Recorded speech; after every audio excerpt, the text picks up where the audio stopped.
नमस्कार प्रणाम। और हम गीतकार इरशाद बेदर्दी और हमारा साथे बानी काकू बलमुआ और अजीत बाबू और अखिलेश आर्या गीतकार। तो आज हमने के बहुत खुशी होता कि हमने के एगो गाना 1 मिलियन पूर गल बा। लड़की के लवर हैं, ज्यादा से ज्यादा प्यार आशीर्वाद दे के 1 मिलियन के 10 मिलियन खड़ी जल्दी। रउआ लोग के आशीर्वाद के हमने के कामना रहेला हमेशा। और जैसे 1 मिलियन पहुँचैनी लोग ऐसे ही एकरा के 10 मिलियन तक ले पहुँचा दी लो। मनोबल हमने के आवड़ी टाइट कर दी लोग। आ काकू बलमुआ का कहा तनी अपना गाना के बारे में तनी इनको जबानी से सुन लेवल जाओ।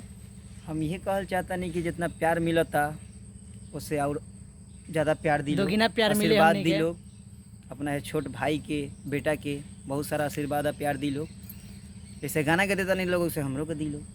और हमारे जितना भी हमारे भाई लोग वालों उनको लोग के भी प्यार दी लोग। अजीत भैया तो नहीं रहो कुछ कहीं। हम का कहन भाई के प्यार मिलत तो सबके उसे करजोड़ी प्रणाम बा। वही प्यार बरसाई लो सबके ऊपर। माने अब 1 मिलियन गल बटे ओकरा के 10 मिलियन करे में रोलो तनिको हिचकिचाई मत। ज्यादा से ज्यादा प्यार आशीर्वाद दे के भाई के सुपरस्टार बनाई लो। जितना जल्दी पार लगे। अखिलेश आर्या भी कुछ कह दी ये बारे में। अखिलेश जी बोलिए। बस हमनी के जैसे काकू बलमुआ के सपोर्ट करता नहीं जा, हम इरशाद बेदर्दी और आप सभी के तो बरलही बाटे पूरा सपोर्ट। वैसे ही प्यार आशीर्वाद बनैले रही जा। अखिलेश आर्या भी बहुत अच्छा गीतकार बनी और हमनी के टीम बा एगो बहुत अच्छा है। टीम में हमने के खूब अच्छा से चलता नहीं सभी और रउआ लोग का आशीर्वाद मिलता। वही तरह से हमनी के काम भी करता नहीं सा। और हमनी के अश्लील कोनो गाना नहीं खे जाके सुनी लोग, बहुत अच्छा गाना लगेला। सब गाना हमनी के बहुत ज़बरदस्त बा और फास्ट म्यूजिक हिट पर बा। वो गाना आज मिलियन पूरल बा। बहुत खुशी होता हमनी के ये बात से कि हमनी के 1 मिलियन गाना पूरल। जोन हमनी के 800 व्यूअर देखत रहनी सन तो 800 पर बहुत खुश रहत रहनी सन। आज हमनी के मिलियन देखे के मिलता। और रउए लोग के कृपा रही तो हमनी के 200 मिलियन देखेम सन, 50 मिलियन देखेम सन।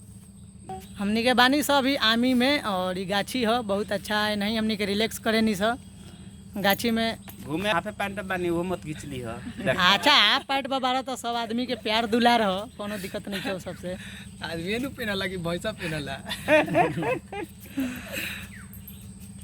और हमार बहुत अच्छा गीतकार अभिषेक भैया।